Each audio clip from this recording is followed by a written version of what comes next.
नमस्कार। आज का मोटिवेशनल वीडियो है। सफलता पाने के लिए टैलेंट से भी ज़्यादा ज़रूरी है उसकी चाहना। उसको पाने की जो प्रबल इच्छा है वो होना बहुत ज़रूरी है। यदि किसी चीज़ को पाने की प्रबल इच्छा है तो आप उसको पाने में चाहे कितनी भी मुश्किलें आए आप उसको पालोगे। क्यों पालोगे क्योंकि वो आपके लिए बहुत ज़्यादा स्पेशल चीज़ है। अब वो स्पेशल चीज़ इसलिए नहीं है कि मतलब बहुत कीमती हो इसलिए स्पेशल हो ना, क्योंकि आपकी चाहना स्पेशल है इसलिए वो चीज़ कीमती हो जाती है। कई बार बहुत सामान्य सी चीज़ें होती हैं लेकिन एक किसी खास व्यक्ति के लिए वो चीज़ बहुत इम्पोर्टेंट होती है। सामान्य से सामान्य चीज़ भी इम्पोर्टेंट हो जाती है जब व्यक्ति की चाहना उसे पाने की होती है और वो उसे पा लेता है। और ख़ास से ख़ास चीज़ भी सामान्य बन जाती है यदि आपकी चाहना जो है उतनी प्रबल नहीं है। साथ ही साथ यदि आपकी चाहना प्रबल है तो बड़ी से बड़ी कठिनाई भी आपको आसान दिखने लगती है। बड़ी से बड़ी संकट भी आपको सरल दिखाई देते हैं और उनको पार कर जाना आपके उस कार्य का हिस्सा होता है। आपको कोई मजबूर नहीं कर रहा होता, बस आपको वो संकट दिखाई नहीं दे रहे होते हैं। क्यों? क्योंकि आपके सामने सिर्फ वहाँ पहुँचना ही आपके लिए वो आपका सिर्फ वहाँ पहुँचना ही ज़रूरी है। सिर्फ आप उसी के लिए काम कर रहे होते हैं। अब आप कहेंगे कि ये कैसी बात हुई। ये देखिए, जब हनुमान जी को लंका जाना था और सीता को लेकर के आना था, उन्होंने ये नहीं देखा कि समुद्र है, मैं लंका तक पहुंचूंगा कैसे। पहले तो लंका पहुंचूंगा तब तो सीता को वापस लेके आऊंगा। उनको उनके सामने सिर्फ एक ही बात थी, राम ने कहा है और क्योंकि राम की पत्नी है सीता तो उनको छोड़ा नहीं जा सकता। उनको लाने के लिए मुझे कुछ भी करना पड़े मैं लेकर के आऊँगा। अब लेकर के कैसे आऊँगा? तो उन्होंने क्या किया, पानी पर पत्थर तैरा दिए।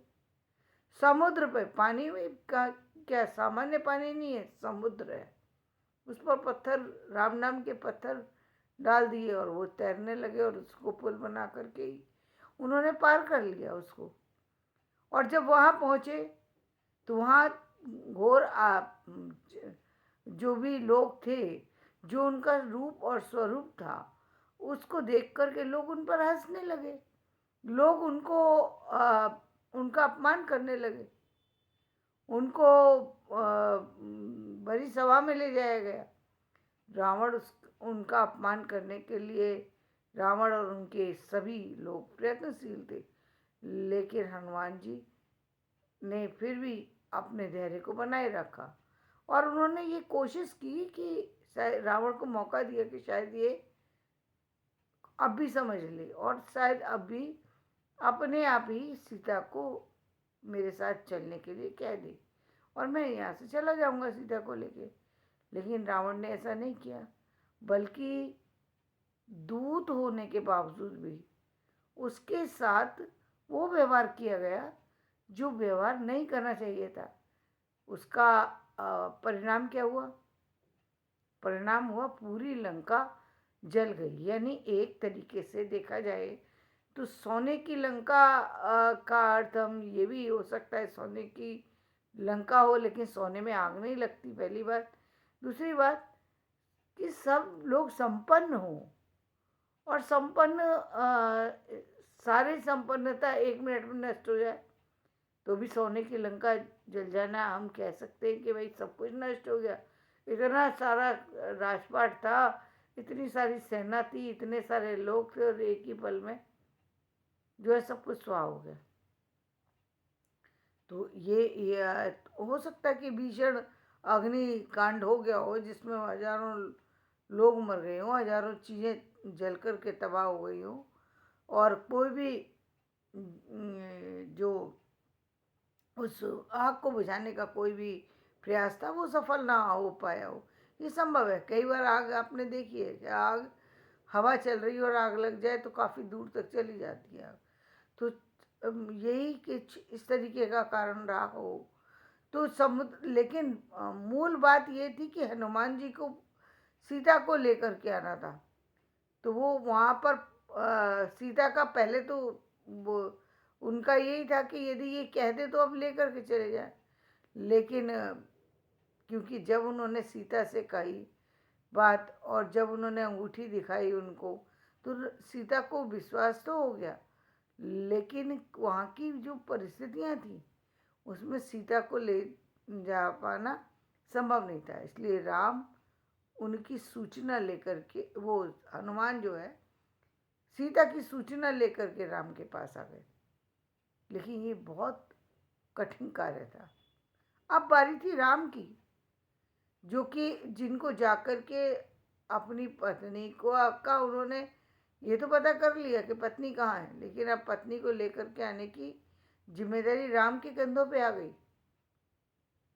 राम के लिए उस समय भगवान बन करके जाना चाहते तो वो 1 मिनट में वो लीला रच सकते थे, लेकिन वो तो संसार को जो है पाठ देने आए थे कि प्रयत्न जब परिस्थितियां विपरीत हों और और तो व्यक्ति को कार्य कैसा करना चाहिए, तो वो वहाँ चल दिए अपने उन्हीं लोगों को के साथ जो उनके आसपास थे, उसी सेना उन्हीं उसी सामान्य लोगों की सेना को लेकर के वो लंका में जा पहुँचे। और जब लंका में पहुँचे और युद्ध हुआ वहाँ पर, तब तब उन्होंने युद्ध को जो है युद्ध के तरीके से लड़ा और अंत में रावण मारा गया। सीता को लेकर के आ गए, यानी उन्होंने भी वो सारे कार्य किए जो असंभव कार्य थे, लेकिन उनके लिए वो असंभव कार्य जो है वो संभव इसलिए हो पाए क्योंकि उनको तो सीता को लाना ही लाना था। जैसा कि मैंने अभी 1-2 दिन पहले ही जो वीडियो दिया है उसमें भी ये कहा था कि जब व्यक्ति के लिए पास कोई ऑप्शन नहीं होता और व्यक्ति को निकलना होता है, जैसे कि कहा कि रात का अंधेरा है, सब कुछ है, लेकिन व्यक्ति के सामने परिस्थिति ऐसी है कि उसको वो यदि नहीं निकला तो उसको उसकी मृत्यु हो सकती है।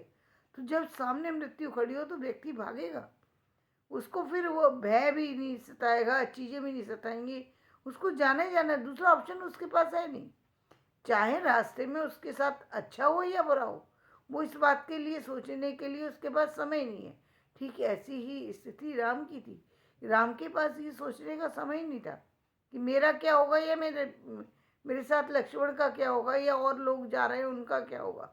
उनको सीता को लाना था और बस, और सीता को लाना था यानी जीत पानी ही पानी थी। चाहे उस रास्ते के दौरान, उन परिस्थितियों के दौरान राम की मृत्यु हो जाती या लक्ष्मण की मृत्यु हो जाती या हनुमान की मृत्यु भी हो सकती थी, लेकिन जब व्यक्ति जीत के लिए निकलता है तो इन सब चीज़ों को पीछे छोड़ देता है, इनको कंधों पर लेकर के नहीं चल सकता। रावण उन्हीं चीज़ों को कंधों पर लेकर चल रहा था, उनको लग रहा था कि मैं तो जीत जाऊंगा।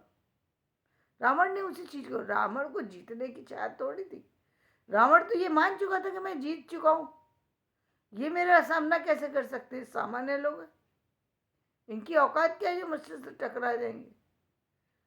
लेकिन यही तो भूल है कि किसी को भी सामान्य समझना, ये सबसे बड़ी भूल है।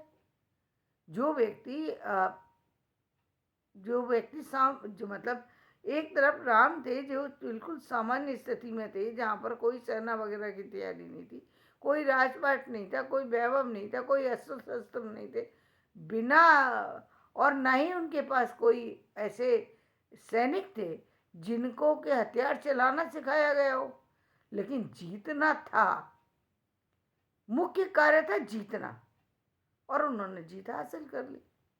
ठीक इसी तरीके से जिंदगी में जो जिन लोगों को अपनी चीज़ पानी होती है, चाहना जब इतनी प्रबल होती है, तो बीच की सारी जो कठिनाइयाँ होती हैं वो अपने आप बंद हो जाती हैं। आपने देखा होगा बहुत सारे से लोगों को हर साल आप देखते हैं जो कि सफलता पा लेते हैं। वो सफलता पाने वाले व्यक्ति कौन है? जिनके पास ऑप्शन ही नहीं है दूसरा। वो नहीं देखते, क्या कहते हैं कि अब रात हो गई है, अब 2 घंटे सो लेना चाहिए। वहाँ 2 घंटे का ऑप्शन नहीं है। वहाँ ये है कि आप इतने, अब आप ही इस स्थिति में आ गए कि आप खुद ही बैठे बैठे सो जाए या लेटे लेटे सो जाए, लेकिन आपको वो पाना ही पाना है। मतलब आपके पास दूसरी चॉइस नहीं है। और ऐसे ही लोग हमेशा अपने जीवन में प्रगति करते हैं, उनके पास सफलता पाने का कोई रास्ता होता ही नहीं है। या तो इस पार या तो उस पार, या तो सफलता ही मिलेगी, या तो फिर कुछ और ही हो सकता है, लेकिन दूसरा कोई ऑप्शन नहीं है उनके पास। तो ऐसे लोग ही जीवन में सफल होते हैं। जब भी जीवन में सफलता पानी हो तो अपनी चाहना को देखना, चाहना होती है सब कुछ संभव हो जाता है। आपने आप एक सामान्य जीवन के देखे, राजा और रंक की शादी होना असंभव बात है। राजा और रंक की शादी होना असंभव बात है, विवाह होना असंभव बात है। लेकिन राजा नल के केस में आप ये भी देख सकते हैं कि राजा नल जो थे, जब उनकी परिस्थितियां विपरीत हुई तो वो कहाँ पहुँच गए। उनकी विपरीत परिस्थितियों में उनको एक तेली के घर में जाकर के और कोलू चलाना पड़ा।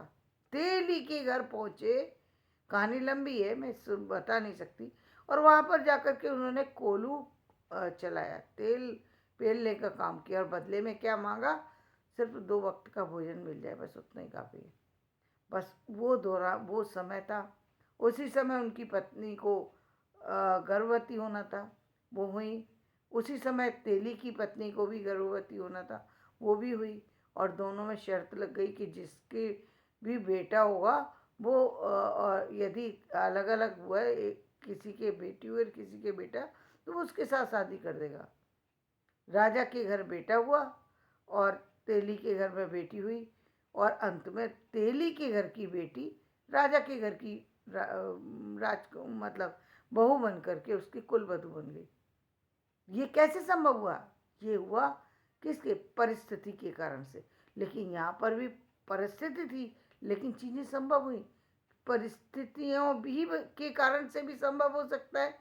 ये असंभव परिस्थिति थी जो कि जिसके कारण से एक राजा को एक ऐसे तेली के पास जाकर के रहना पड़ा जिसके पास नौकरों को देने के लिए भी पैसे नहीं थे, जो सिर्फ इतना ही तेल चलाता था कि उसका घर का गुजारा हो सके।